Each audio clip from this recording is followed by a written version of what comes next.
My name is Geek from Reality Cult. As mentioned before, I'm a multidisciplinary artist, a performer, and since a few years also reincarnation researcher, and I guide people in their spiritual awakening process. My shows and my performances and art are really about my own journey, my own initiatory path, how I have overcome extreme drug addiction for years, and the path towards back to my soul and full authenticity and embracing all that I am. It's all part of what I show with my work. I believe we are immortal, Tom. The soul is immortal, and we reincarnate constantly. And this is what my research is about. I see life as a grand theater. Everything is coded. It's all astrologically coded, and we're all playing parts in that, and we keep coming back to repeat or to learn. Some of my new, like my recent projects, I was jimmorrison.com. There's also a sticker. Were you Jim Morrison in the past life? I'm gathering data from people who believe they were Jim Morrison in their past life, because apparently there are a shit ton of them, and I like to see why. They all feel so connected. Up so far, I feel like, yeah, it's like Jim left an imprint in the collective consciousness, and people are picking that up. But maybe, even maybe, I can find some astrological alignments within their birth charts. So that's what I'm doing with that project. A Soul's Journey is my most recent performance, which I'll be playing tomorrow. It's about my soul's journey, and a lot about reincarnation and how I integrated my past lives, and how I see that I've been encoding ancient knowledge into my art for a couple of centuries. The musical I played here 2 years ago, it's about the laws of the universe. Well, I make costumes, improvising, yada yada. What I mostly do right now is guide people in their process, so spiritual awakening process. Also, twin flame journey, that's like a really big initiation process in my eyes. It's a really intense process because you meet literally the other incarnation of your soul, so someone with the exact same soul frequency. So upon meeting, you get activated in the energetic field, and all of your blockages will be opened, and all your traumas will come out. It's a really intense process. And I guide people to show what their purpose is. Why have they incarnated? What are they doing here? What are you learning? What are you taking from your past lives into this lifetime? And what are you supposed to be healing or seeing or remembering? And so doing past life readings is a big part of what I do. And the lecture is about that.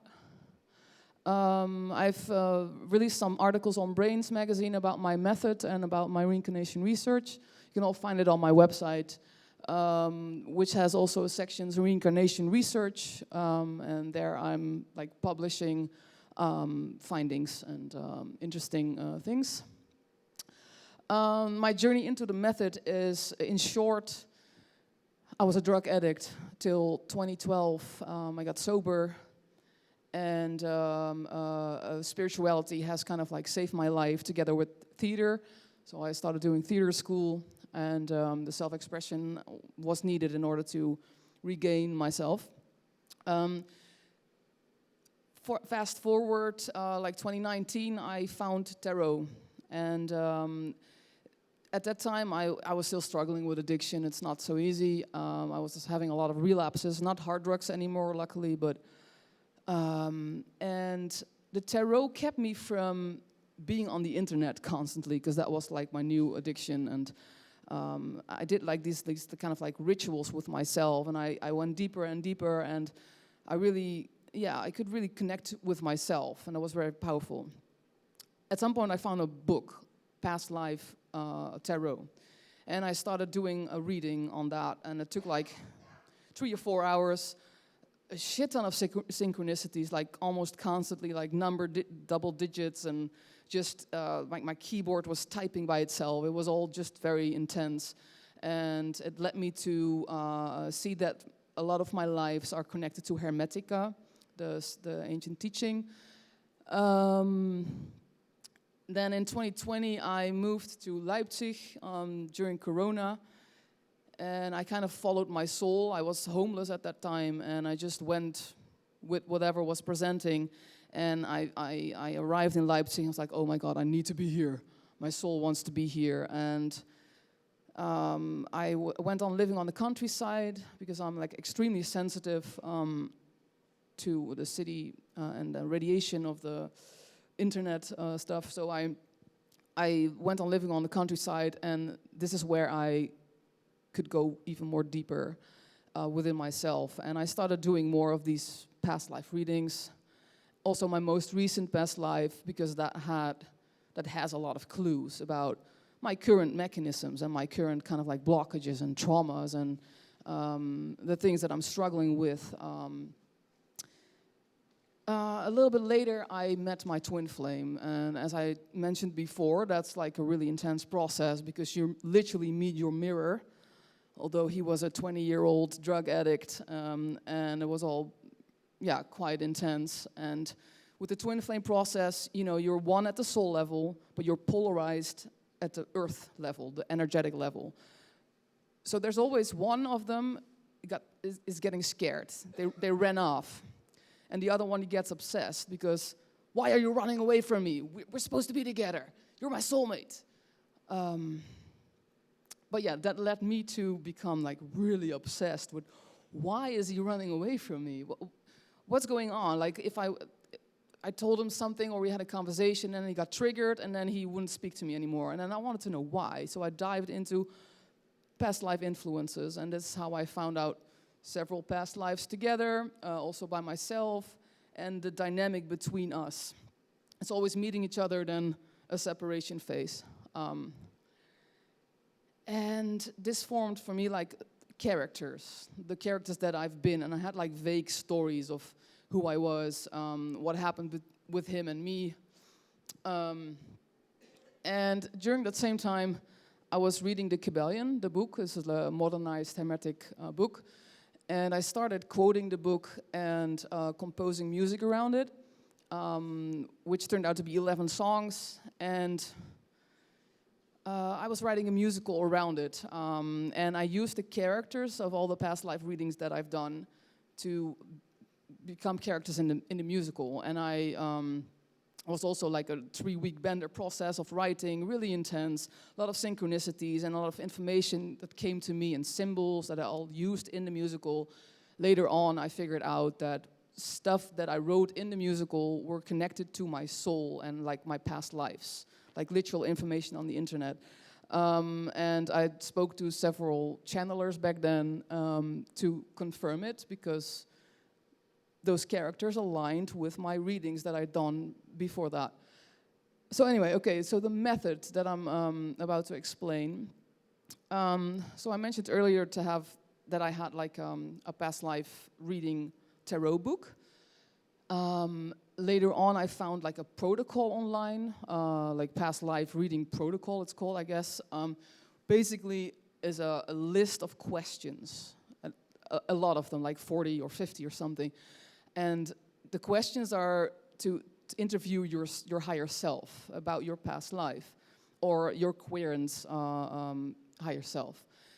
You can start doing like asking like, okay, what was my personality like, or my querent's personality like? What happened in their childhood? What were they interested in during their childhood? What were their parents like? What was their relationship? Their relationships within their whole life like? What happened?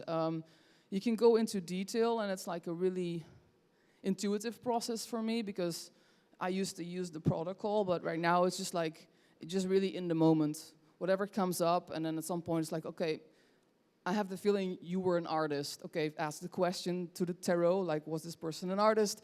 And then the tarot said, yes, but they were blocked and they were scared of expressing themselves. Okay, but why were they scared of expressing themselves? And you can keep on asking, okay, so what happened then in their childhood that they have this block? And so you're forming like a story, basically. Yeah, I'm a little bit nervous. First time ever lecture. Yeah, I'm very used to performing, but it's a little bit different. And then I use karmic astrology next to it of the querent, because it's always like whatever you're laying out in the cards, it's always showing in the chart as well. For example, okay, so the querent, the personality, very scattered in the mind, a lot of incoming stuff, but not grounded, fear of communicating, only communicating through art. And then you see that with the laser thingy. Hey.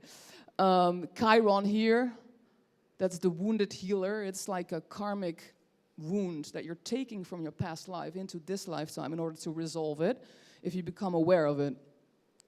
So it's conjuncting Mercury. This is my chart, by the way, just so you know. You can see all my wounds. So this already tells me, okay, the Chiron, wounded healer, is in Gemini. And Gemini is communication, speaking, intellect. The 12th house is the unseen, spiritual, wisdom, the dream world.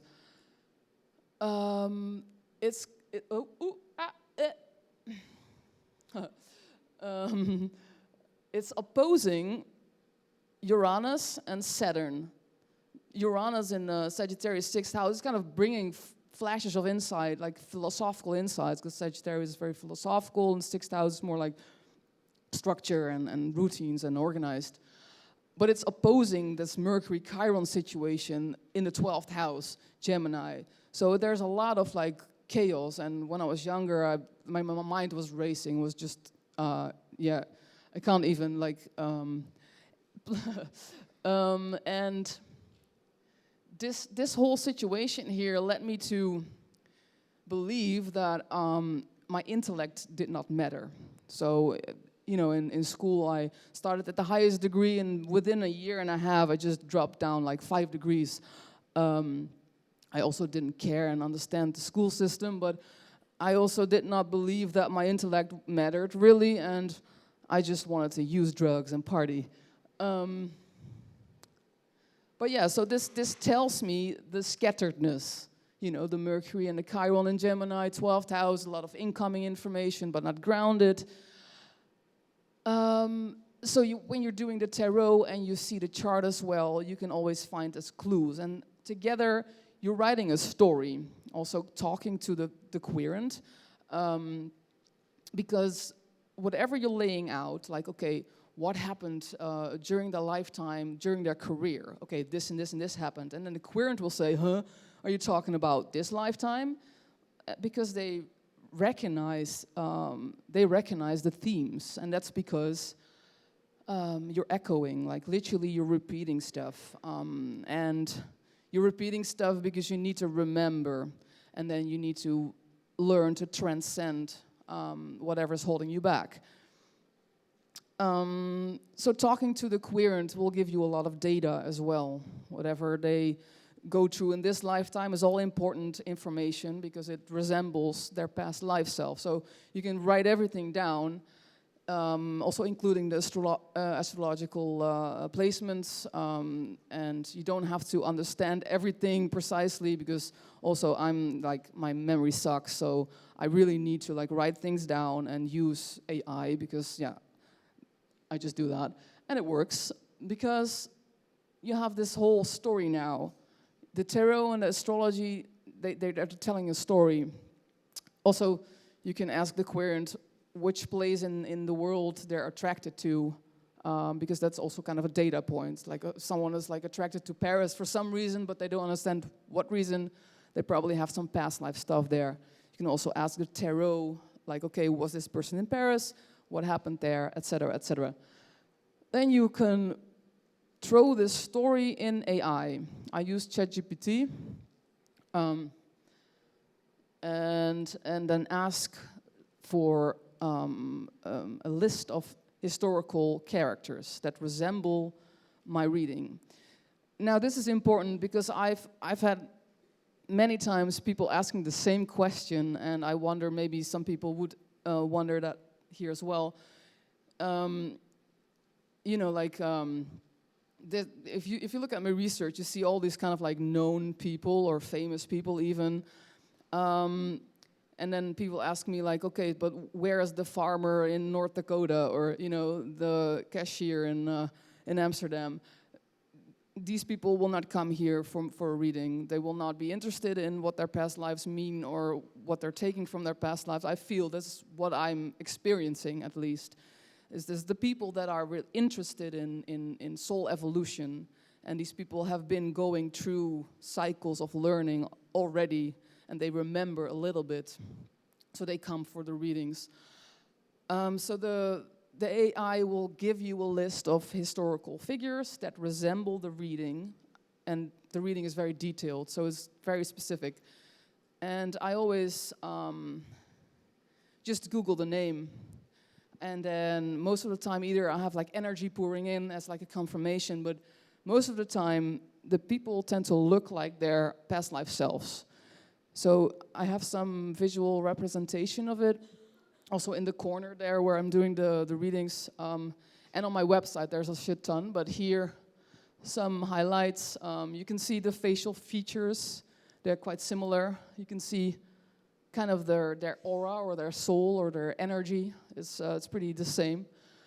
Here is one that's kind of like several lifetimes I did a reading for.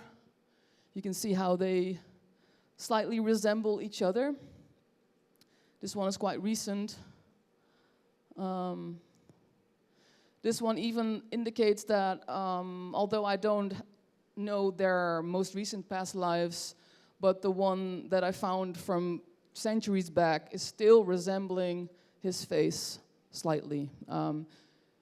This one is interesting. You can see, I find this one very, very obvious. This one actually also interesting because they're together in this lifetime and they just had a baby. But they're very young, extremely young, early 20s. Some more resemblances. And not only the facial features are similar or echoing, also their talent and their purpose and traumas, the unfinished work that we spoke about. Some examples, Walt Disney, you know, like his main theme was like, oh, make your dream come true, or like dream. In this lifetime, Link, Daniel, he is trying to build a technological tool for people and communities to connect to their dreams and to make them a reality. I'm not quite sure technically how it works, but he's kind of like a computer engineer, or, you know. Clara Zetkin, she was a feminist activist, reborn as a man, transitioned into Klaske. She chose the name Klaske, which resembles Clara, and now is an activist for trans persons and for recovering addicts, because she also went through a similar thing as me, like heavy drug addiction. Painter in one life, surrealist painting, esoteric themes, photographer in this lifetime, but like building complete theatrical scenes, showing esoteric teachings as well. This one is interesting. Franklin J. Schaffner was the film producer of Papillon. It's a movie about escaping prison. In this lifetime, Rick, he built a real-life gaming experience, immersive theater. I've been working for him for several lifetimes as an actor, because he has old prison buildings with like 25 actors, and then people come in, they get treated as an inmate for 3 hours, and they need to escape a prison. So you see how his past life is like around making a film about it, and in this lifetime he goes a step further, immersive theater. And the funny thing is, like, yeah, I was supposed to be in jail before I died or escaped my death or faked my death. And I'm doing it right now, like in prison escape, working for money. Victor was Sartre in his past life and now works together with Emilia Traprest. They're working on science fiction films about possible futures, and she was the partner of Sartre in this lifetime, like romantic partner, both writers in this lifetime. They're working together on film. They both also resemble their past lives selves, and this one is funny. I met him recently at a hacker festival. He's a computer scientist, very interesting character. He's the reincarnation of L. Ron Hubbard, the founder of Scientology, which is basically based on fighting against psychiatric, thank you, psychiatric facility or psychiatry. And that's what Scientology is built upon, with, like, you know, the tools to reprogram the mind and all these kind of things. In this lifetime, he found a way to hack the mind, because he's like a computer scientist hacker or something. And he is currently in Holland in a refugee camp because he's he needs to get away from the UK because the UK keeps on putting him in the psychiatric ward because he's schizophrenic, which he is not. He's just like super autistic and very intelligent, and well, the reincarnation of L. Ron Hubbard. So then you found the person, they look alike, their life themes are echoing, their experiences are echoing, and then you can also put their birth charts next to each other, because often you see the similar themes kind of echoing, also to have an extra confirmation, but also to understand.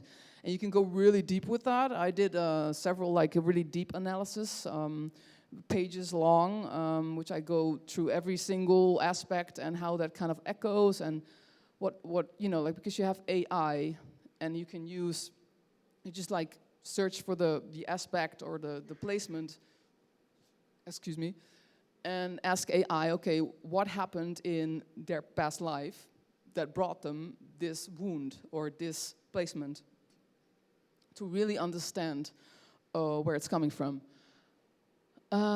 So just to give you some examples, I have my North Node in Aries 10th house. I'm supposed to be a leader, like in the public sphere, like a 10th house of career, and I have to step in my most authentic expression and literally not giving a shit what other people think of me, which has been quite the journey. But my South Node is in, so if the North Node is here, the South Node is in Libra, 4th house. What I've learned is that I've tried to escape, like, sentences. Like, I had like a bunch of trials in my past life. Like, I was supposed to go to jail, and then I kind of fled. And I believe that I faked my death just to get out of everything. And in this lifetime, I'm supposed to, not do that, not escape in being together with someone, or, you know, being at home or cozy or whatever. But yeah, anyway, so you see in this chart of my past life, the sun is in the 10th house. You know, my ego, my persona needed to be also in the public space. But it's opposing all of these, the Mars, Uranus, Vesta, even Saturn. But these three are in the 4th house. So there's this axis of home, safety, family versus career, public eye. There's already the tension right there. And then, for example, he had the North Node in the 6th house, Leo. The North Node is actually one of your biggest karmic placements. So it's like you really want to move towards that. It's one of the biggest ones, and it's always like good to be aware of that. And in my past life, I was supposed to, you know, step on the stage, basically. The Leo is a stage persona, the spotlight, and I did that. But yeah, in the end, I stepped back. I didn't want to anymore, and it's because the South Node in Aquarius is about and 12th house is about community, people around you, humanitarianism. The 12th house is a lot about escapism, drugs, partying, but also dream world, other realms. And I tended to do that a lot. And I wasn't really okay anymore with the public role that I created for myself. And the 6th house, so I was supposed to become more routined, less escapism, more grounded, more structure. I was totally not, I was super chaotic. I did not succeed. So in this lifetime, I forgot to also put that in, but here's the MC, the midheaven is my career path, basically. It's in Pisces. If I would have turned this one on to make the aspects, you see that it forms a T-square with a bunch of planets, which is a half of a square, basically. And in order to resolve that tension, you must finish the half square into the full square, which for me is here in the IC Virgo. I need to get really structured in this lifetime. I need to become really grounded. I need routines. And it's like, okay, in this lifetime, I did not succeed with that at all. So in this lifetime, I'm getting all these difficult trends, like all these difficult aspects and the tension that builds up. And I have to channel that into Virgo, otherwise I'm going crazy. Like literally, there's too much going on. It's the Chiron, Mercury situation, the Uranus, the Saturn, just a lot of chaos otherwise. I see. Intense. Yeah, and then there's also the Pluto. Pluto in Scorpio 5th house. Pluto, I feel like it's kind of an embodiment of something that you really gained in your past life or like really embodied in your past life. So Scorpio 5th house, yeah, the 5th house is also the stage, the spotlight, but also creativity, fun. And Scorpio is about death, rebirth, intensity, sex, taboo, all these like darker aspects. This was literally my stage persona, like this kind of like wild beast on stage. And that's also kind of the trauma that I have with the Chiron and Gemini thing, is because, you know, the work that I made, the stuff that I wrote was very esoteric, very, very intellectual. But I got praised for this raw, sexual, provocative character, and they kind of dismissed the whole intellectual thing most of the times. So that also put the wound on there, in my opinion. I also have here, the Pluto is opposing Venus and Moon in Taurus. It gives a very intense energy. It's part of a mystic rectangle, also with Neptune and Mars, and it's just all very intense. But we see also here Venus in Scorpio opposing Moon and squaring Pluto. So there's a similar kind of axis right there. Moving on, we don't have much time. In my cosmology, you know, like Eliphas Levi reincarnated into Aleister Crowley, as he mentioned himself. And then in my cosmology, Aleister Crowley reincarnated as Nico from the Velvet Underground, which is a big overlap because I guess Nico was born earlier than he died, but I have something written on my website about that. It's called Walk-in Souls, and it's very interesting. Anyway, so, Nico has North Node in Scorpio, 7th house. So the 7th house is Libra. It's about, you know, like, because Crowley was really like, do what thou will, really like standing in his North Node Aries. He really got that. It's North Node Aries, 9th house. 9th house is higher self and inner wisdom and philosophy. And he really stood in his power, his most authentic self, like the Aries, you know. He really did that. But yeah, in Nico, it had to turn around because he went quite far with that, I guess. And so in Nico's lifetime, she was supposed to you know, like form more, going back to being more harmonious with other people again, and not just do what I will. Oh, stop. Okay. Yeah. Anyway, so you can see stuff on my website about these analysis and these kind of themes. I was jimmorrison.com. If you want a sticker, if you know anybody who thinks they were Jim, please apply. Black Sky Society is something that I'm connected to. Very interesting. No time. Subscribe to the newsletter. Tomorrow, 6 o'clock in the main hall. And I'm still doing past life karmic readings, short ones. And I'm giving 33% discount on the real full past life reading sessions after the festival. Thank you.